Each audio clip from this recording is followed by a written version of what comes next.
विशेष बातमी. पारे येथे निरंकारी सत्संग सोहळा उत्साहात. 36 गावातील भाविकांच्या उपस्थितीने लाभले मिनी समागमाचे स्वरूप.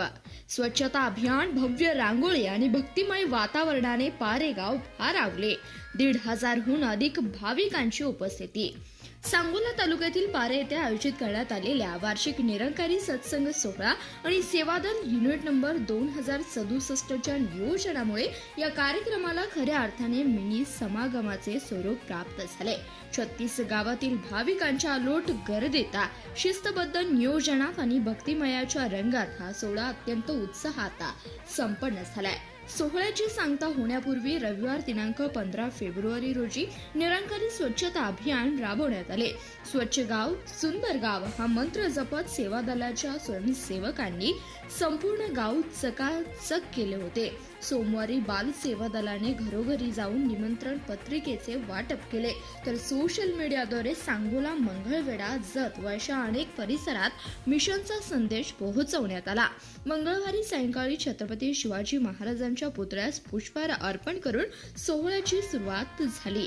सातारा झोनचे प्रचारक परम आदरणीय नवनाथ शेलारजी यांच्या प्रमुख उपस्थितीत सत्संग मोठ्या उत्साहात पार पडला. यावेळी साधारण 1400 ते 1500 भाविकांनी या अमृतवाणीचा लाभ घेतला. या सोहळ्याचे मुख्य आकर्षण म्हणजे चित्रकार सुभाष साळुंके यांनी साकारलेली रांगोळी.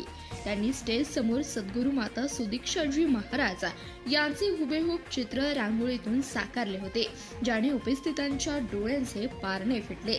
कार्यक्रमाच्या यशस्वीतेसाठी विविध विभागांनी महत्त्वाची भूमिका बजावली आहे.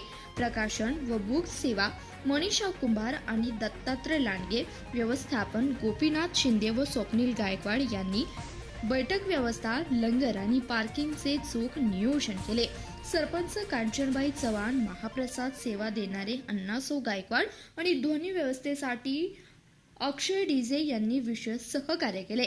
पारे सातसंगत आणि सेवा दलाच्या अतोनात प्रयत्नामुळे हा सोहळा केवळ धार्मिक कार्यक्रम न राहता एक सामाजिक सलोख्याचा उत्सव ठरला आहे, असं प्रतिपादन आबासाहेब काटे, ब्रँच मुखी यांनी केले आहे. अकलूज, पंढरपूर, सांगोला यासह अनेक ठिकाणच्या ब्रँच मुखींनी या प्रसंगी हजेरी लावली होती. पारे गावातील आजी माजी पदाधिकारी व ग्रामपंचायतीच्या ग्रामस्थांच्या सहकार्यातून केदार साळुंके यांनी शेवटी सर्वांचे आभार मानले आणि कार्यक्रमाची सांगता करण्यात आली. धन्यवाद. प्रतिनिधी शशिकांत कोळी, CBS न्यूज मराठी, सांगोला.